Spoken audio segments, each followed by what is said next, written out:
عن أبي موسى الأشعري رضي الله عنه قال أبو موسى الأشعري رضي الله عنه പറഞ്ഞു قال رسول الله صلى الله عليه وسلم നബി സല്ലല്ലാഹു അലൈഹി വസല്ലം പറഞ്ഞു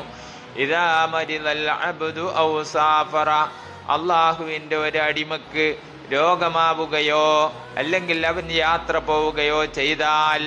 അഥവാ രോഗം കാരണമായിട്ട് അല്ലെങ്കിൽ യാത്ര കാരണമായിട്ട് അവൻ സാധാരണഗതിയിൽ പ്രവർത്തിച്ചു കൊണ്ടിരിക്കുന്ന സൽക്കർമ്മങ്ങൾ ചെയ്യുന്നതിന് അവന് വല്ല തടസ്സവും നേരിട്ടാൽ കുത്തിബലഹു അല്ലാഹു തആല അവനെ നിശ്ചയിക്കുകയും എഴുതി വെക്കുകയും ചെയ്യുന്നതാണ്. മിസ്ലുമാക്കാനെ യഅമലു മുഖീമൻ സ്വഹീഹ,